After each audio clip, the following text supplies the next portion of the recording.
got barbecue back there, and you didn't invite me. Hurt my feelings. Welcome back to another mock draft episode here at DD Fantasy Football. I am John Bauer on X at the Bauer Club. Above me, we got Mitch Sorensen at Dino MC, and then below me, we have Shane Manila at Shane Says FF. Tonight, we're going through a 12-team Superflex PPR, no tight end premium, but there's a little wrinkle, guys. We are also going to be basing this off of a recent 2-round mock that Matt Miller of ESPN put out. So we're going to have landing spots for the first 64 players, and 21 of them are going to be fantasy relevant. Shane, we have the landing spots.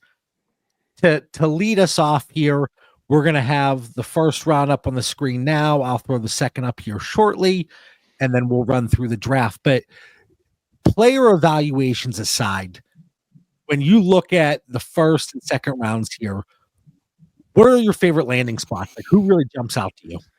Oh, we're going the good way first. Okay. I had planned a lot of mean things to say, but how can you pass up Ashton Genty, right? I mean, it's the match made in heaven. It's what everybody wants. Like, I think the NFL would actually, if he is on the board here and the Chargers are up, I think they will force Harbaugh to draft him, right? What do you call those people? The Chargers.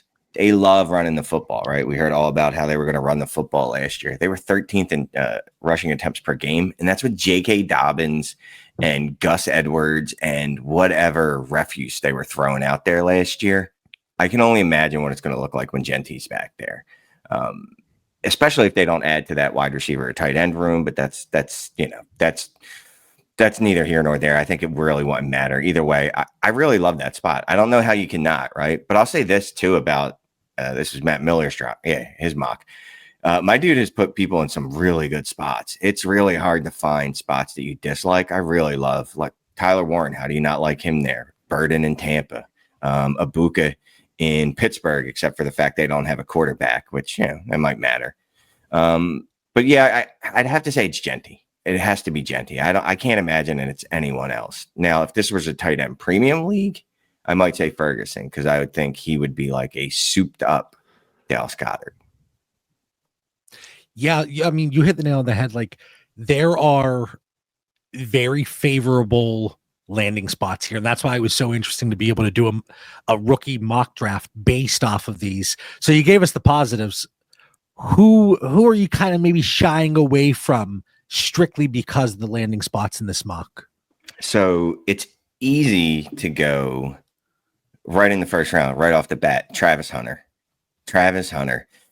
There's a couple of reasons for that. One, Cleveland is a bad place to be in general. But two, the fact that they're drafting him at 2, assuming this comes to fruition, that says to me that he is not going to play primarily at wide receiver.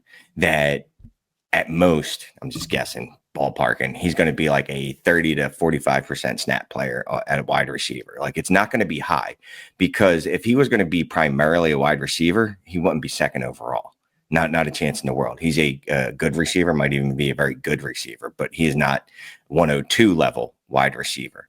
So that kind of speaks to me that, like, again, Matt Miller, based on this, if this happens, that means Cleveland knows that he's going to play both sides of the ball, and he's going to play more on quarterback. Obviously, he's going to play both sides of the ball either way, but it's going to be more cornerback than wide receiver.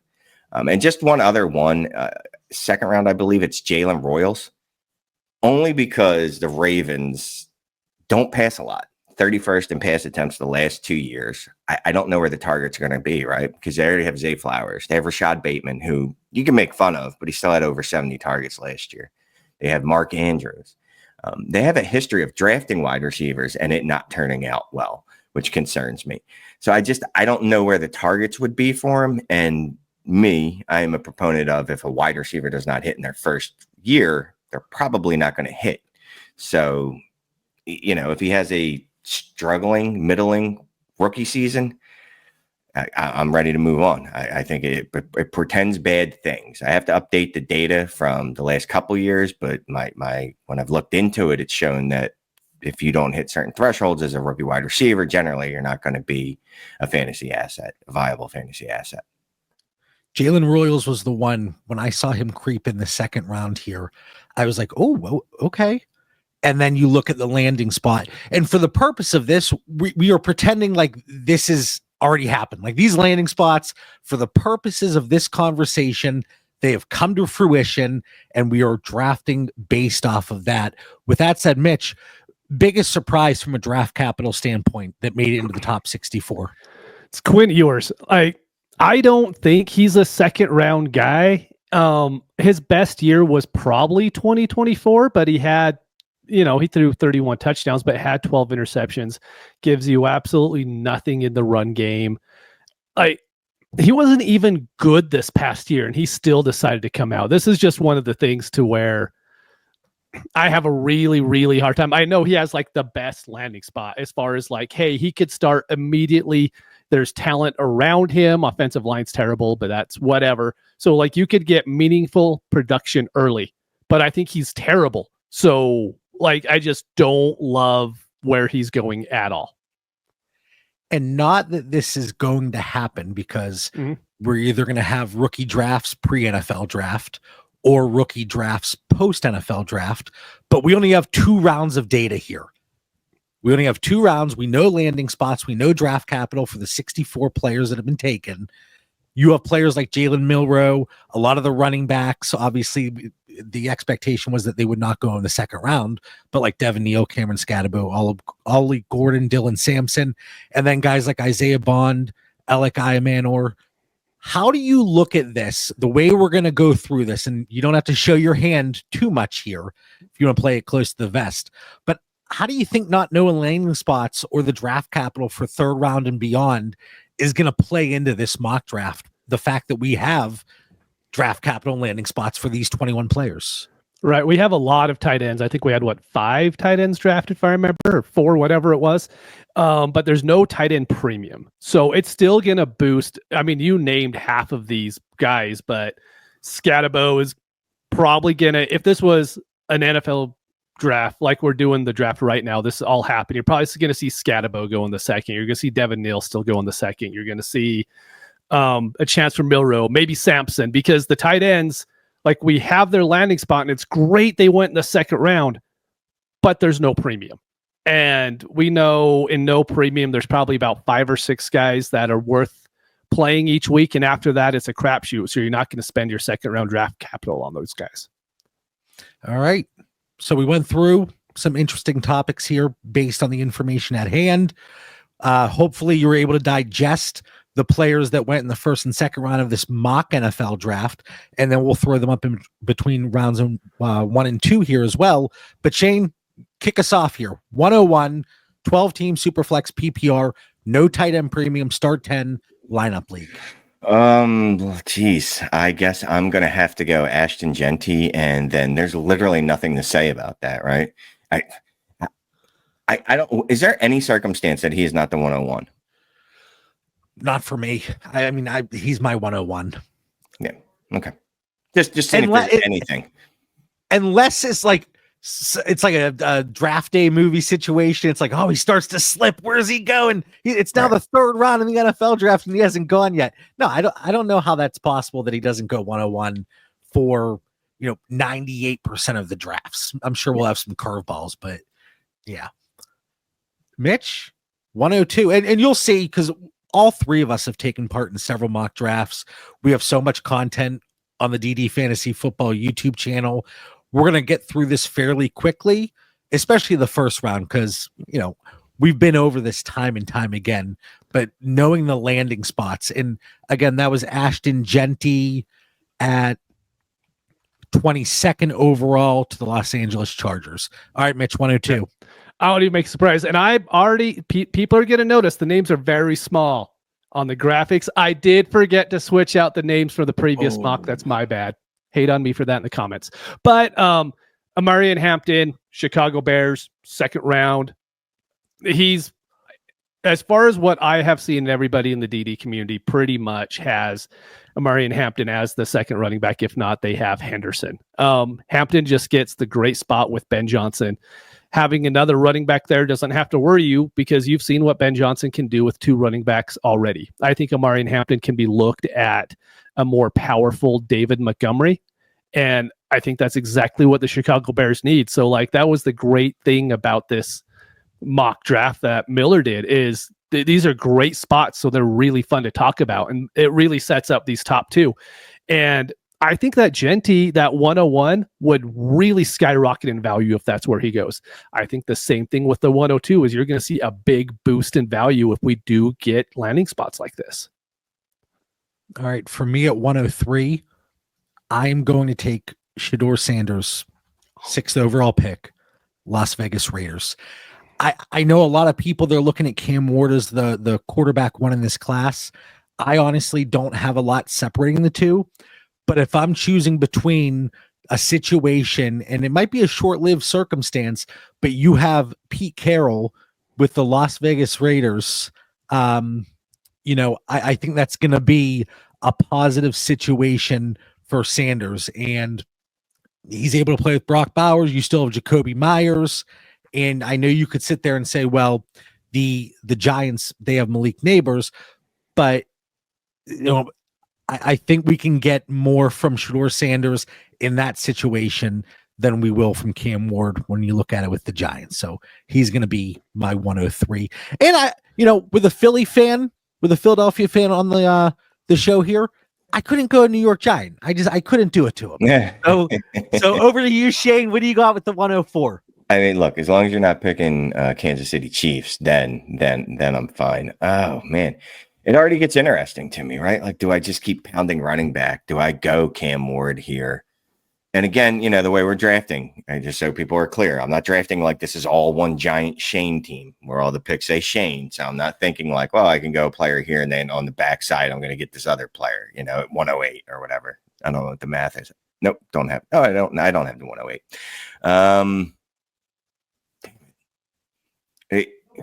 Because it's Superflex, right? I should be going Cam Ward. I absolutely should be going Cam Ward.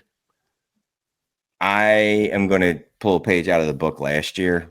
No, I'm not. I'm going Ted McMillan. I'm just going Ted. I'm going Ted. Okay. I'm doing it. I'm going wide receiver 1. I have less questions about what he could be than I do Cam Ward. I do like Cam Ward. I can't pull the trigger on him here. As much as I'd like to, and it would be interesting, obviously, if you are in a position of need and you have this choice, the tiebreaker is going to be Cam Ward, right? You're going to go to quarterback. If you don't need wide receiver, or you more importantly do need a quarterback, you're probably going to go Cam Ward here. I just want to go Tet, man. I've heard comps to Mike Evans, right? Which Mike Evans isn't the sexiest dude, but it feels like my entire life he's been going out there putting up somewhere between 15 to 20 points per game every season consistently. And if that's what Tet could be, that would be absolutely awesome. If he's a little below that, it's still probably a really good pick. So Tet going this early too. And I gotta, actually look at the mock draft because that does matter, right? His draft capital at 9th overall. Ninth overall. New Orleans Saints. Right. Top 10 wide receivers. They're going to get some leeway. Again, the second part of this draft made me feel better about Tet here because I don't know how I feel about Derek Carr, but I'm okay with his new quarterback after this draft takes place. I was going to ask, does the landing spot, did it kind of bump him up at all for you? Did it kind of maybe make you hesitate a little bit more than you would have? The landing spot at first very much made me question, like, oof, do I want to do this? I don't like this landing spot. You know what I mean? As is. The second round pick, I go, it does make me feel better, right? That makes me feel a lot better because if I thought it was just Derek Carr and no plan after that, I don't think I'm taking Ted here, to be quite honest with you. So if this breaks and let's say Matt Miller just happens to be incorrect and they don't land the quarterback in the second round, specifically the quarterback that they drafted in this one, Tet might not be my pick here. A pretty good chance that Tet would not be my pick. I like that additional context for the listeners because that is important. And, we showed the draft board, Jackson Dart going to the Saints at pick 40 overall. Certainly, obviously, played a role here. Mitch, you have the 105. Where we going? You're on mute, Mitch. You're on mute. I was adjusting the draft board. We're good. Hey, so dude, it's Cam Ward for me. It's him going to the Giants. He gets, and I actually kind of like the Giants playmakers. I know everyone thinks it's neighbors and bust. I like Tyrone Tracy. I think Theo Johnson is actually an above average NFL tight end. Hopefully he can stay healthy for a full season. The offensive line's kind of whatever, but Cam Ward's pretty good at playing in a not great pocket to begin with. He can make all the throws you ask of him. I think he actually has a better arm than Sanders, even though Sanders is my quarterback one.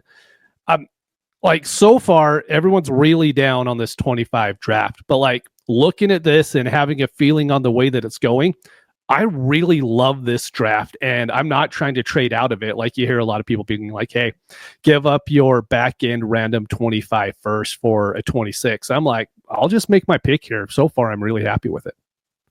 Okay. Yeah, I was interested to see your thoughts in general when you look at the Cam Ward landing spot in New York at pick 3 and then Shedeur Sanders with the Raiders. Like, it's not a knock on the playmakers in comparison. Like you have a top second-year player, soon to be second-year player neighbors, similar with Brock Bowers. So I definitely get it. And then you have the ancillary pieces. So we'll see how things shake out there. At 106, looking, oh man, give me Caleb Johnson.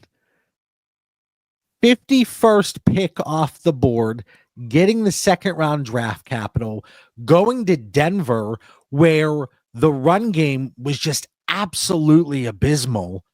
You have a situation now where you have a workhorse running back stepping in. Javonte Williams is going to be a free agent here. It sounds like it's doubtful they are going to re-sign him. And you have a coach in Sean Payton who wants somebody that can be utilized in different ways. Caleb Johnson, he gives you the upside on the ground. He certainly gives it to you in the air. Caleb Johnson, he's my pick at 106. Shane, over to you. 107. I got some shit on the last draft because I didn't explain enough what was good about Caleb Johnson. So I just wanted to put it out there. He missed. Throw it in. He forced 66 missed tackles last year, 0.25 every 0.25 carries, 4.42 yards after contact per carry, and he was third in rushes of 15 yards or more last year in college football. Big, explosive, fast, decisive. The only knock on him probably is what Iowa's offensive line was opening up huge holes, and he didn't have a lot of receiving work the first 2 seasons. So he had 22 last year, which shows that, like Ray likes to say, right? Like he's not going to be a weapon out of the backfield, but he can at least catch the ball. If you at least throw it to him, it's not going to clank off his hands. So it wasn't a high volume pass offense to even have the opportunity. Right. This is where I'm going to deviate, right? So this is we often weigh draft capital versus landing spot, and we sometimes overthink. Well, this guy was drafted in the early part of the second round, and this dude was drafted in the later second part of the second round, which must mean that the other dude is better, the one that's drafted a little bit earlier. I'm going Travion Henderson. I mean, he's going to a horrible place with just horrible people, but the football team is very good, and they could use this specific type of running back. They tried it right a few years ago with the discount welfare version, very different play style, but they thought they had it in CEH. They didn't. This guy, he's explosive. What's the word? He has a lot of tread left on his tires, right? This is one of the instances where injuries could have kind of helped you in college because he's coming into the NFL with not a ton of work on him, right? He's got decent work, but he hasn't been ground into the ground or beaten into the ground, I should say. He's got, I don't want to say 3-down potential, right? Because he's not going to be a 3-down back. That's not what he's going to be, but he could be, I hate making this comparison, but like a Jahmyr Gibbs, but closer to Jahmyr Gibbs when Montgomery was healthy, right? Not the Jahmyr Gibbs that was a superhero at the end of the season. And again, I don't want to compare him directly to that because that's high praise. But even if you get a light version of that, and considering that offense, they need some explosion in that offense, right? Because they are a dink and dunk offense, and this would be something that Trevion Henderson could be a person that just is a game changer in that offense. And it's an offense that wants speed. They have Isaiah Pacheco, who obviously you look at the 40 time. Trevion Henderson adds to that. And I talked about it a little bit on a previous episode where you had Isaiah Pacheco, you had Kareem Hunt here in the Kansas City Chiefs playoff run, and coming back from injury, Pacheco hasn't looked like his old self. And Kareem Hunt is getting a lot of the work. Trevion Henderson being inserted into that Kansas City offense, like you said, it's what we would, and obviously completely different makeups of the backs they are, but it's what the fantasy community wanted CEH to be. So Trevion Henderson, like that could just be an absolute steal. And you could be talking about a 1B situation comparing him to Ashton Genty. Like I know a lot of folks, Brandon, we did a mock draft this past week. He had him as his running back too. And Mitch made the comment that it seems like it's Hampton or Henderson. And I'm the idiot taking Caleb Johnson over him. So we'll see that bite me in the ass, I just to this point, it's been beaten to our head how great this running back class is. It's not a lie. So like when you're getting Trevion Henderson at 107 and someone else is taking Caleb Johnson at 106, like it's not like you're saying one's significantly better than the other, right? I'm not flag planting so hard that whoever I take at 110 or whoever takes a running back at 110 isn't going to be better than the running back I just took at 107. Because quite frankly, this class is that deep. Like the differences between them might really be that minute. You might guess wrong and you might be a little wrong. Obviously, there's always busts and there's going to be busts. You just got to hope like you are not the one dude in your league that gets the bust out of this class, because this class, it's that deep at the position. And it's like when you look at the 24 class, Mitch, you made this comment a couple weeks ago. We kind of did a redo of the 24 class. And it's like, you really couldn't go wrong in the first round last year. Like it was really difficult to go wrong. And hopefully Mitch doesn't go wrong here. At the 108. After the 201 in the 24 draft, you could go very wrong. That's rough after you get past the 201 there. This gonna go with my guy here. A landing spot, absolute smash. Only hesitation is Chris Godwin gonna still be there? But I'm going Luther Burden, who went to the Buccaneers in the first round of this draft. Straight up, great landing spot. I don't know if it's a great landing spot if all of the three wide receivers there with McMillan and Evans and Godwin, and you'd have to assume that if you took him in the first, one of them's going to be gone. And if one of them's gone, then absolutely love this pick. And I'm more than willing to like draft him a little bit higher than where he went here. He's a lot like Chris Godwin. And that's the thing, is like, he does so much well. He's physical, quick out of his cuts. He's a slot wide receiver that doesn't have to be a slot wide receiver, a lot like what they've done with Chris Godwin over his time in Tampa Bay. So I'm really, really happy to get him here. And then after this, there's like 4 guys that I kind of really like. So I'm glad this landed the way that it did. Yeah, you son of a bitch. I mean, I talked about it on the top 5 rookie show, the top 5 wide receivers, and Luther Burden in that Chris Godwin role. That is something that would be absolutely fantastic. At 109, oh man, it gets interesting, but I'm not going to go far from Shane here. We're going to stick in that same backfield. I'm going to go Quinshon Judkins, who went to my Pittsburgh Steelers with the 52nd pick. You talked about, Shane, to kick off the show, Emeka Egbuka also going to the Steelers, and this is a team that not sure how the quarterback position is going to play out. All signs are kind of leaning towards it not being Russ. And apparently there were some issues behind the scenes post Cincinnati game between Russ and Arthur Smith. Russ was changing plays and Big Artie, he didn't like it. But you get a back in Quinshon Judkins kind of just going into that Najee Harris spot. I don't think Harris is going to be back. You have Judkins, you have Jalen Warren leading the backfield here in Pittsburgh. I mean, he's not as explosive as Henderson by any means, but he's not some slow piece of crud.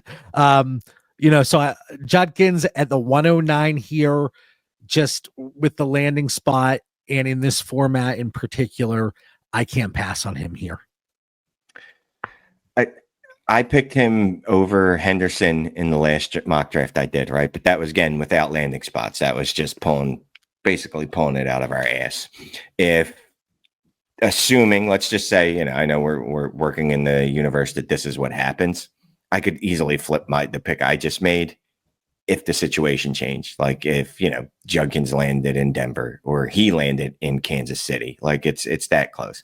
And it's funny, I think, when each of us keep coming up, we keep going, not because it's bad class, because we're just like, there's so many dudes here that I like, right? And it feels like you're making the wrong pick, even though you're taking a guy you like, because there's like 3 other dudes that you like just as much, if not more, or not more, obviously, but almost just as much. And you can't draft them all because you only got a certain amount of picks. This is a class that I honestly would love to get back into the end of the first round repeatedly, like Mitch was saying earlier. Generally, I am just move my 112 for a future first, and I'll probably still do that. But if I could get into the 1, 9, 10, 11, I'm coming back. 111. And you might be able to do that for something set around veterans. Like if you have some vets on your roster and somebody has the 110 through 112 and they were a championship caliber team in 24 and they're looking to shore up a position, maybe they don't want the rookie. You easily might be able to buy back in if they still have their pick. But Shane, over to you for 110. So I'm trying to stall here, and you're not letting me. Man, it really is that difficult for me. It really is, right? I part of me wants to go Tyler Warren here because I think he's going to be a positional advantage. There is a little concern that he's my age. You don't want that out of college kids, right? He's a little elderly, but dude, yeah, I can't pass on him. I mean, he's just an absolute monster. And I forget which it was moved to sticks. Someone comped him to Gronk. And yeah, I see it. I mean, this dude is so versatile. Like they line him out up fullback. They move him around everywhere. He could be an absolute positional advantage, even considering that it is not a tight end premium, right? When you're drafting a tight end this high without a premium, what you're saying is I think this guy could come out there and do 15, 16 points per game. And that's basically what I'm betting on right here. And I'm looking at the upside of the other players that are still left. And this is usually a range where I'm okay with like shooting high. There's a chance that's just going to bottom out and he ends up being, I don't know, Hunter Henry. Like okay career, but just not what you thought he was going to be. But I'm willing to take that risk here. So yeah, I'm going to go with Warren here. And it's a good spot. I think it's a good spot. I hope it's a good spot. Going to the Colts at the 14th. Come on, Anthony. Pick. I was going to ask, are you okay with Anthony Richardson being at the helm at least for the start of 25? If I'm Shane Steichen, I go, look, dude, you see that big 6'6" dude? Worst comes to worst, him.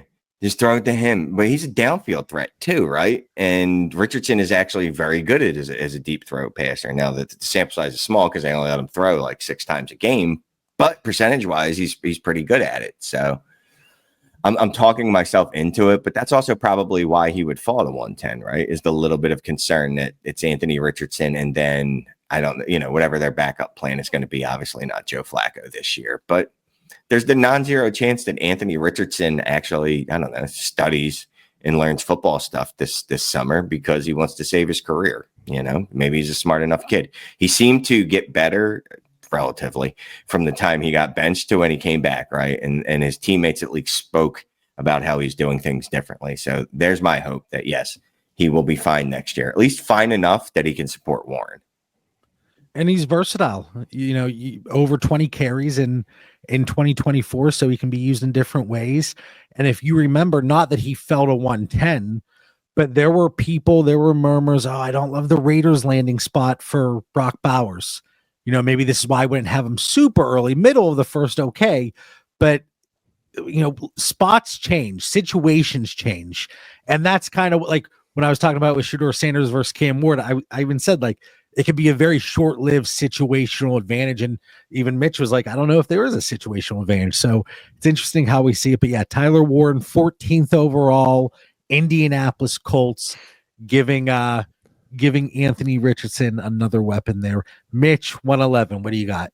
This sucks. I was praying that Shane would take Travis Hunter and then I don't have to worry about it. But like odds are, like we brought up, he's going to Cleveland at number 2. So he's probably playing defensive back, right? That would just make all the sense in the world. And so it's hard for me to look at the other couple wide receivers I'm looking at here when Travis Hunter is still on the board, to where I believe he is just a flat out better wide receiver than these guys. But if he doesn't play it, then I can't take him here. So I am going to go off the board a little bit from what I'm sure what you guys have. So far, I'm in lockstep with anything. I'm going Matthew Golden here. And the reason for it is the landing spot. And I'm willing, you hear a lot of people say, hey, don't worry about the landing spot in certain situations. Players play their way out. If you tell me that I am getting Dak's wide receiver 2, and I think Dak, I know comments are going to say another way. Dak is a great quarterback. CeeDee Lamb is very good. I think the offensive line is still fine. I think that can still be a very good offense moving forward. I even love playing some Brandon Cooks and DFS when I could. Matthew Golden to me is a lot like Zay Flowers, to where he's the fast guy, and that's what they need in that offense. They have CeeDee Lamb who could do everything. They need the guy that could do the little change of pace stuff and just spread teams out, but still be able to catch balls across the middle, and that's what he can do. So for me, that's who I'm taking here. It's there's another wide receiver that I really like that I'm sure John's going to take, but it's his team, so we'll let it go that way. Oh, man. Like, how far do we let Travis Hunter fall? But I don't think Shane's wrong in what he said to start the show. Like, and even if he does play wide receiver for the Browns, how well is that going to go? So I don't hate the pick there, Mitch, at 111, going with the 12th player off the board in Matt Miller's draft, going to the Dallas Cowboys. Oh, man. Like, I don't, you know what? I'll go Emeka Egbuka. And he's going to the Steelers with the 21st overall pick. I'm just loading up on all the Steelers, and I swear I'm not a Steelers homer, despite the Steelers helmet. But like when I have the different setup, the Steelers helmet is off to the side. They've been relegated. Pitt is next. Pieces of crap. But I'll go Emeka Egbuka. We don't know if George Pickens, how long that is going to last here in Pittsburgh. And Emeka Egbuka, despite primarily operating out of the slot like Luther Burden, I think he's going to be a player that can make an impact right away.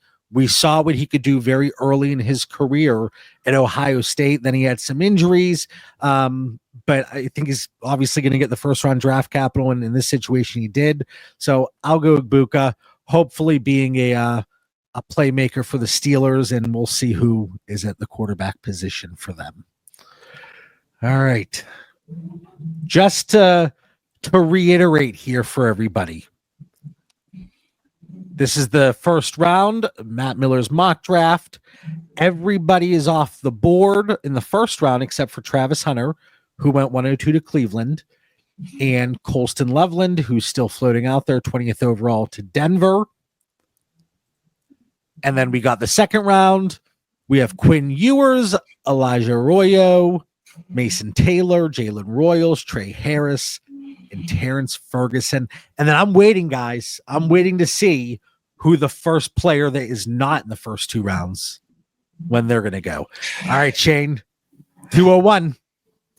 Despite everything I said about Travis Hunter at the 10, whatever the hell I took him at, 201, I can't let him go off the board, because then there's the non-zero chance that they get him in the building and they go, no, this dude's too good. We're not wasting him on cornerback. We're just not, right?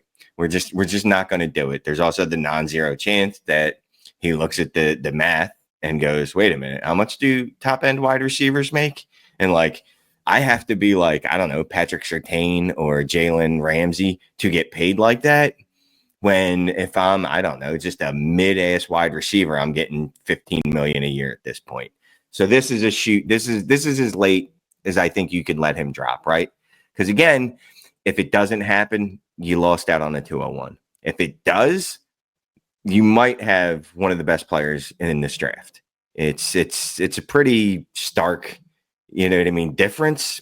But this is where you want to take risks, you know, no guts, no glory. And it's really not a lot of guts when you're just using the 201. It's really not.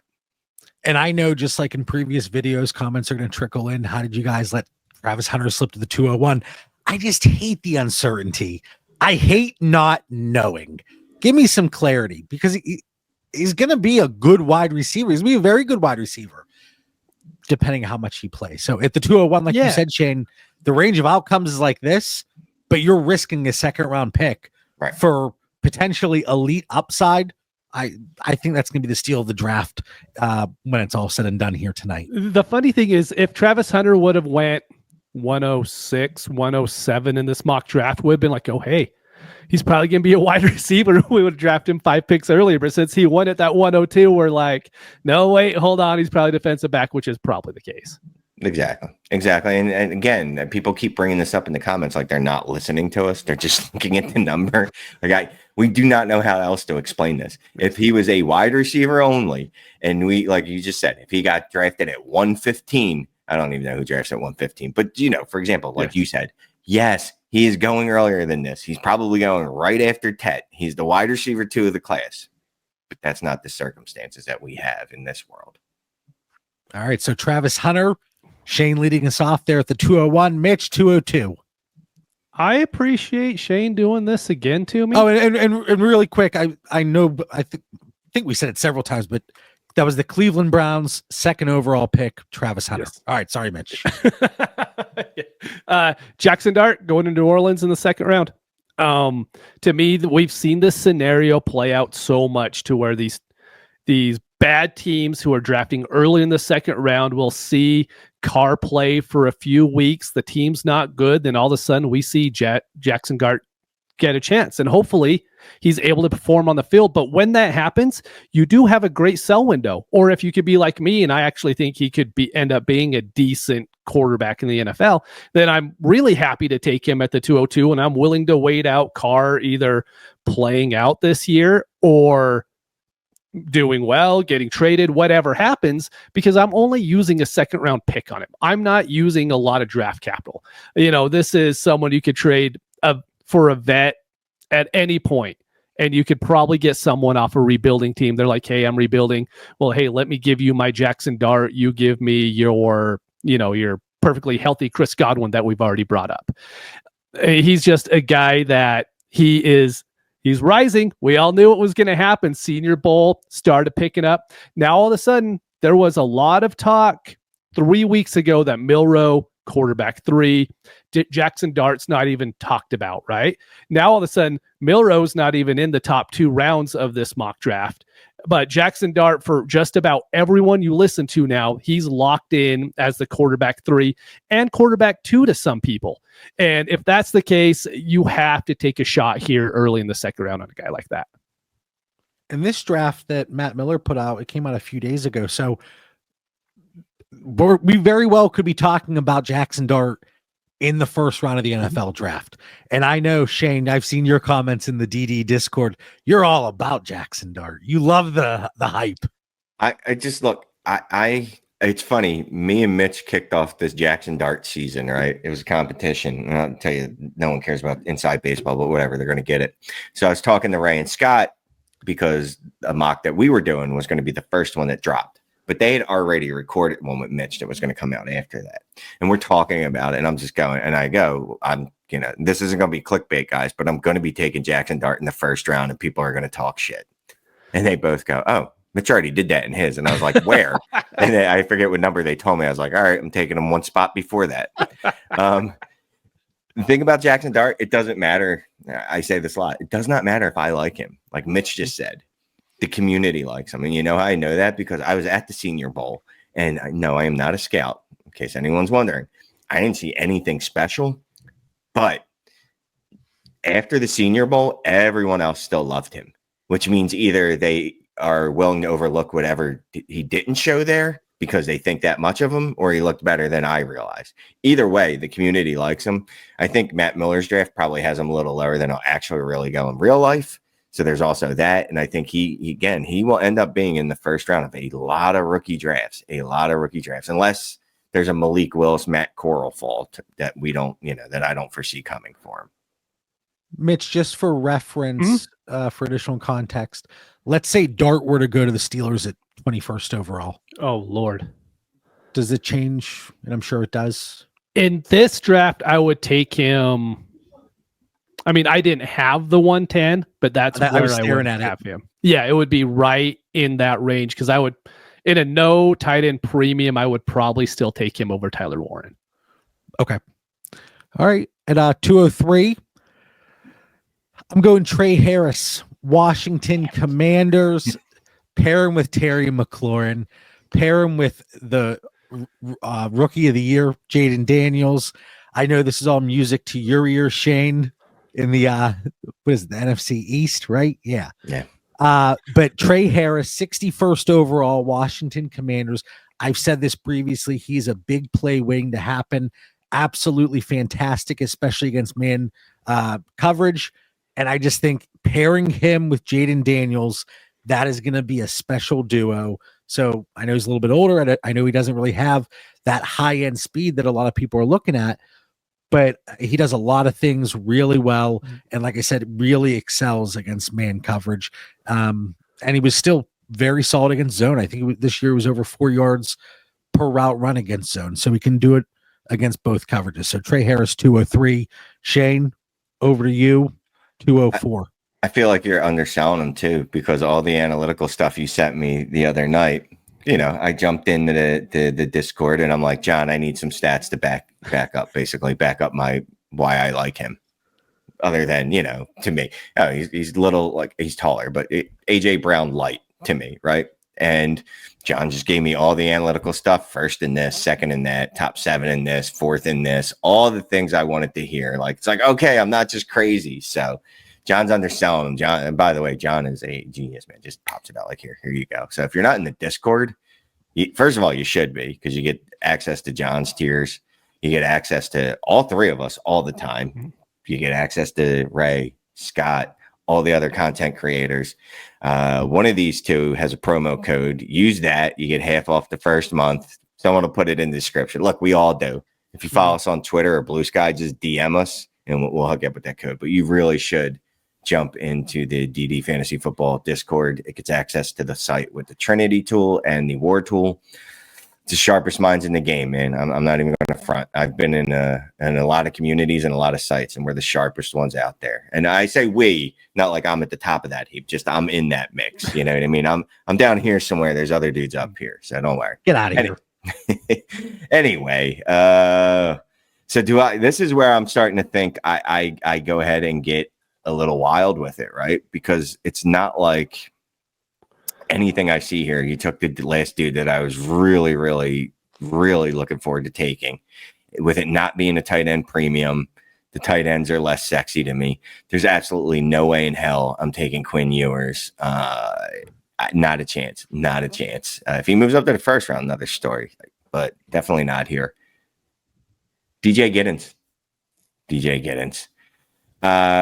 I have a type, right? My type is explosive people.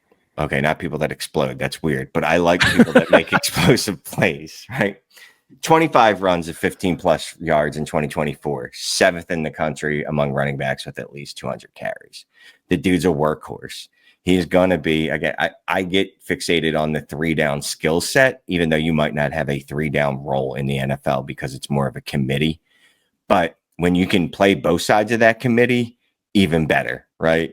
You can be on the field even in run situations or pass situations. You can be on the field for either one of them and produce. Obviously, he's not mocked in this draft, so this is a leap of faith, right? If this ends up being a day 3 guy, not really a happy ending for me. It's going to look awful. But right now, I'm going to wish cast him as to being a 3rd round guy at worst. All right. I like the see, like, and this is where it gets interesting because we don't know where he's going to go. We don't know when he's going to go.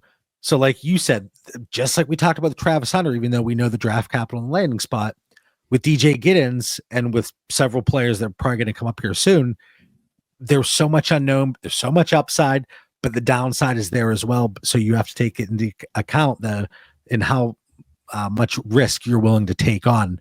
But luckily for most people, whenever they take part in the rookie drafts, they're going to have all this information. So you like the profile. We'll see if we get decent draft capital and a better landing spot to boot as well. Mitch, 205. I'm going to go with my Utah State guy. I'm going to stay on this until for whatever reason, I get off him. The hard thing is John has this rookie data sheet that has literally everything in it. And you go through and stuff's highlighted and good numbers stand out. And you look at Jalen Royals and there's not a lot there that stands out. He's perfectly fine, right?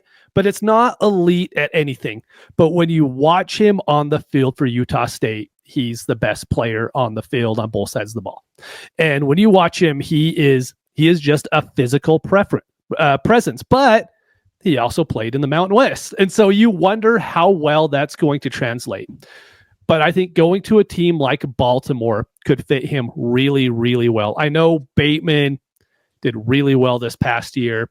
Flowers is a stud. You don't really know what's going on with Likely and Andrews week to week, but I think it's a really, really good spot for him to learn and grow. And he's my favorite wide receiver that's kind of left that I have a lot of faith that is going to be a good pro. There's other guys that I like, but it's landing spot dependent. Oh, hey, these are the issues that I see, but maybe they could work on them in the NFL. I think Jalen Royals is an NFL ready wide receiver from week 1. He does a lot after the catch. He gives you enough downfield. And like you said, he just commands the ball. It's going to be interesting to see whenever he takes that next step, if he's able to continue that when he gets to the NFL. But, 2nd round draft capital, playing with Lamar Jackson. Shane already mentioned the volume is a concern. And I'm sure if the volume wasn't an issue, he'd be bumped up a little bit with this draft capital and the profile he has. But yeah, 205, Jalen Royals there. And he went to the Baltimore Ravens at the 59th pick. Guys, I can't let him slip anymore. I know it's not tight end premium, but I got to go Colston Loveland, Denver Broncos. He didn't have the raw numbers that Tyler Warren had. Certainly very different, like I said, raw numbers, but he gives you everything you want from a market perspective, a market share perspective. And landing in Denver on a team with, an ascending rookie, hopefully Bo Nix can continue to take that next step. You have Cortland Sutton, you have some fun young receivers, but getting Colston Loveland, who's going to be able to, hopefully jump in and contribute early on in his career. 20th overall, Denver Broncos. I'll take a shot on him here at 206. Shane, 207. I'm going off the grid again. I'm off the grid guy. I'm not doing this for clicks, right? Now I'm projecting what I think is going to happen, what I think is going to be a likable player, and I don't think he'll fall this far, to be quite honest with you. It's Cam Scadaboo. I look, for whatever reason, people love him, right? And I don't mean it to sound like that, right? He absolutely balled out in the second half of it was against Texas, right? The loss. It's funny because, again, I messaged the Discord in the first half. I'm like, this guy's nothing. Second half, I'm like, oh, okay. Yeah, now I see it. He is a interestingly built human being, right? Like, he's very top heavy, and I don't know how that's going to play at running back, right? Because I don't know. I feel like you have to have some balance. It feels like that's an important thing for the position as a player. But I know the community loves him. They absolutely love him. They want a reason to pump him up. And I still think he's probably going to see second round or third round draft capital, again, projecting. And if he does, he's going to go before in this type of format. He'd probably go much higher to 201 than he is 207. Is that where we are? Much closer to 201 than he won to 207. So just based off, I know the community likes him because I'm in the comments. You know, I read our YouTube comments, and every time Cam isn't drafted or drafted late, we go, "You guys are missing the boat on Cam." So I'm just reading the pulse of the community, man, because that matters at this point of the draft, right? I'm looking at players that I don't know. They're 50-50 shots. If you saw the list, Shane says these are 50-50 shots, either hold their value or to produce. I'll take a shot on someone that there's given me multiple outs. He can produce or he can hold his value because the community likes him. So that's why I'll go Scatterboo here. Like, what if, and again, I know this is set in stone the way this mock went, it happened, but what if the Chargers don't go with Ashton Genty and they would take Cam Scatterboo in the third? Like, we're talking, like Shane just said, he took him at 207. We're probably talking 110, 111, like at least. And there's probably going to be some people that are even higher. The sentiment out there, like, he was such a riser this year. And now that we're looking at it, I'm going to get my DeLorean about 3 minutes, and I'm going to take him over Colston Loveland. Can I do that? Can I switch that up? No, that's a fantastic pick. And I do think mid to late third is really within the range of outcomes. And even if he's early fourth, like, I feel like that's kind of, we always wanted our running backs to be day two.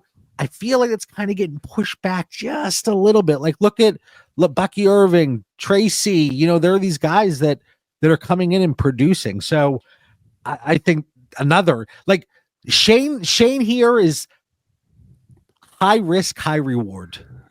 And he could be reaping the benefits here in the second. Mitch, 208.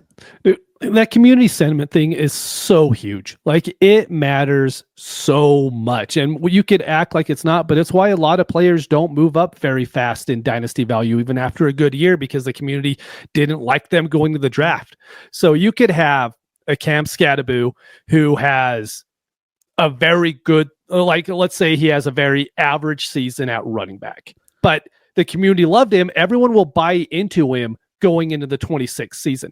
If there's someone else who we're not even talking about, say the whatever running back that I can't pull off the top of my head right now, let's go Jordan James. Jordan James has a better year than what Scatterboo has, but no one's talking about him, right?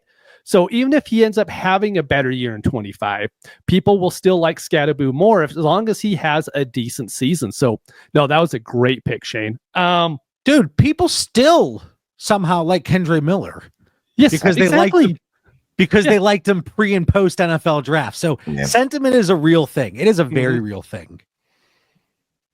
All right. I'm going to go kind of in the same boat. You sounded defeated already. I am. Right. That was actually my guy. But to me, Devin Neal, if you're asking me a running back who I have a lot of faith in, let's say I didn't know about this mock, I'm just barely getting into the rookie hype season. That's not Genty, Hampton, Johnson, or Henderson, who's just a back that you think people could fall in love with. Devin Neal's that guy for me. He does everything. It's just he does everything a little bit less than what these other guys are elite at. Like, I think he's a better pass catcher than Hampton, but Hampton is just a lot more physical, right? And Genty is just another stratosphere. Henderson is just a little bit better at everything than Devin Neal is, but Devin Neal is also going to be a really good pro, in my opinion. I would be shocked if he falls out of the top 3 rounds, especially with all the comp picks and everything that we have now in today's NFL. He's probably the last running back that I would dare take a chance in this scenario, to where we know the first 2 rounds. We don't know the rest of the draft. He's probably the last one that I really have a lot of faith in being like, you know what, I could take here in the second, and I'm pretty sure he's going to produce year 1. Well, I'm going to stick with a running back too. Ooh. And it's going to be Ollie Gordon. We saw what he could do in 2023. We saw the highs. We saw the lows in 24. But he's another one that has been rising. I mean, down at the Senior Bowl, you know, I think there was, you know, hype around him, and there continues to be some discussion. So I'm going to go Ollie Gordon. taking my shot there with the 209. Another guy off the board that did not go in the first 2 rounds. I don't expect him to go in the first 2 rounds, but again, maybe late 3, early 4th round. I think that could be a situation that we could see something from Ollie Gordon there. And at this point in the draft, let's go for it. Shane, I want to ask you two something, just because Ollie Gordon brought this up in my head. I don't like Ollie Gordon. Has nothing to do with what he did on the field, right? Because prop bets are a thing now, right? So we're putting money down on players. Earlier in the season, Ollie Gordon was like, hey, over 100 yards in 2023. He smashed that every week. So multiple weeks, I just kept betting on him to hit and hit and hit. And he was getting like 20 yards a game. I mean, I knew within 20 minutes that bet was horrible. And so I wonder how much of that does affect people in like, hey, if this person is actually doing really good for you on prop bets, hey, you're going to love them, right?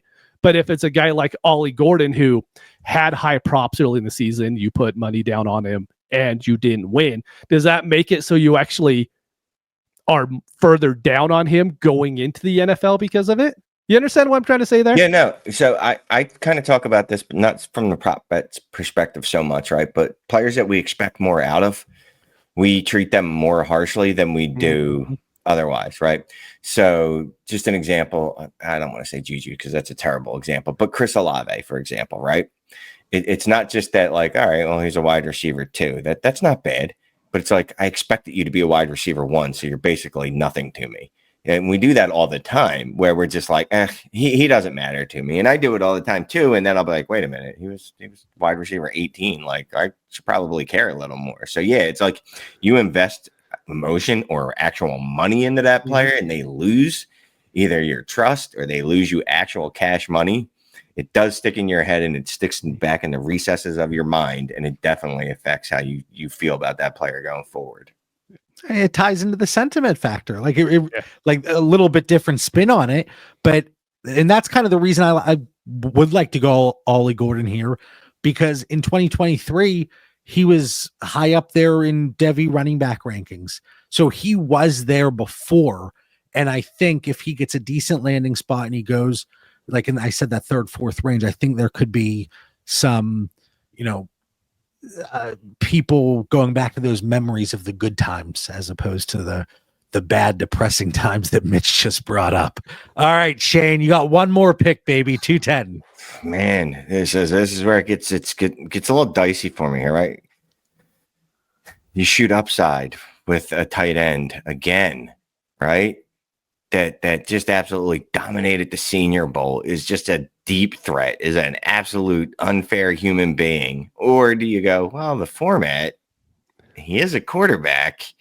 He got okay draft capital. Maybe he's not as bad as we think, and it could turn out okay. The one thing I'll say about that, right, is I'm talking about Quinn Ewers, in case anyone's wondering. I thought in my mind that 2nd round quarterbacks don't generally turn out that well. So I just wanted to verify that. So I went on mock draft, something or another. They give you all the drafts going back to however long you want to live. And since 2020, the best 2nd round drafted quarterbacks are Jalen Hurts, who's been elite in fantasy, I'm talking about. Then there's Derek Carr, Jimmy G, Geno Smith, Andy Dalton, just meh. And then Colin Kaepernick, who, if people remember way back in the day, actually was kind of elite. So that pushes me away from that quarterback, because Quinn Ewers is not in that Jalen Hurts mold, in case anyone was wondering. He's closer to those other dudes who were just okay. Derek Carr, I think, had a top 10 season at one point. Jimmy G had a flash where you thought he was going to be good. I'm just going to go Elijah Aurora. It's 210. I'm shooting upside again. I take later picks like this. I consider the back of the 2nd a late round pick. I want to shoot ceiling. I am okay missing on ceiling more than I am hitting on mediocrity, to be quite honest with you. If I draft Quinn Ewers here, it feels like I'm just shooting for mediocrity. There's no world that I can imagine that he's going to be an elite quarterback. Now, you would ask me about Bo Nix last year, I would have said the same thing. Difference is Bo Nix went in the 12th round, and I just ignored all the signals because I wanted to. Quinn Ewers going in the back of the 2nd, a little different. That's the Jets saying, he's there. We didn't think there was anyone worth spending high on in the first, so we just got to kind of grab this guy and hope. So, yeah, let me go Aurora. Like I said, man, I saw him at Senior Bowl. Dude is a physical freak. I know he's had some health issues. Cam Ward didn't target him a lot in college. But this dude's hands, his speed, like he could not be covered. He was just out of this world. He is next level. And I also think about like what Jake Ferguson was able to do in that Dallas offense. And, you know, Jake Ferguson is a fine player. He is not a physical specimen, especially compared to this guy. You know what I mean? So I just imagine what the upside could be with this kid, and I like it. So that's where I'm going to go. I'm going to take Aurora. You talk about sentiment, you talk about risers, you talk about upside. It seemed like every third post on X during the Senior Bowl week was about this kid. So like it's the hype is there, it is real, and it's in people's minds. And he's getting second round draft capital with the 44th overall pick for the Dallas Cowboys. Mitch, your last pick. Let's hear it. So I'm gonna go straight upside here too. There's not a lot of wide receivers entering the NFL anymore who have the production at 6'4", who also aren't lacking in separation. Like his so Jaden, sorry, I didn't even say taking Jaden Higgins. Say his name. Iowa State. He's 6'4". You watch him on tape, he looks extremely good, but reception market share, great. Contested catch percentage, low for a 6'4" wide receiver. His college dominator rating was 40%. So everything tells me he has a chance to be really good in the NFL. Now, he didn't go in the first 2 rounds. I haven't heard a lot of people talk about him as much, but he is someone to where I'm willing to bet on that prototype wide receiver at the back end of the second round with just the hope that it hits. Because if you could hit on a 6'4" wide receiver, all of a sudden the next year, everyone's willing to buy into that. All right. Well, I'm going to wrap us up here. And I am going to go with Quinn Ewers, New York Jets, 42nd overall pick. What is that? 10th pick in the second round. This is strictly a hope for a situation he gets to start at some point in 2025. We all saw the price tag on a Will Levis after one good game. That's all this is. It's not the expectation or the belief in Quinn Ewers necessarily, especially given that situation. We all know how things can go with the New York Jets, but top 42 draft capital, in a league where we are looking for quarterbacks, for competent quarterbacks, hopefully Quinn Ewers can slot in there. So again, there's no analytics behind this. There's no in-depth breakdown. That's all it is for me with Quinn Ewers, knowing the draft capital, knowing the potential opportunity there for the Jets here at 212. That's where I am. I get it, man. I really thought you were going to pull the trigger. I'll be honest with you. I am looking for reasons not to, which is specifically why I went, driving home. I was like, I'm looking at the mock driving. I shouldn't be looking at things when I'm driving home anyway, but the road, but I am, whatever. It's on my thing. So I'm looking at the order and I'm like, oh, and in my head, I'm just like, I don't think second round quarterbacks turn out that well. I knew Jalen Hurts did, obviously, because it's Philly. So I just, I was like, all right, let me just check. I will say this. They do turn out to be, there's a couple ones that were viable starters for you. If you can get that out of Quinn Ewers at 212, which it's a decent shot to take here, you've already won. If you get a year out of this guy, like you just said, you get a Will Levis type game out of him and the community loses its mind, like we're apt to do from time to time, you've already won. So I do like the pick as badly as I talked about Quinn Ewers. All right. In the comments, let us know. And I'm sure you will. That's one of the many fantastic things about the DD fantasy football community. They're not quiet. They're not bashful. They will let us know what they think.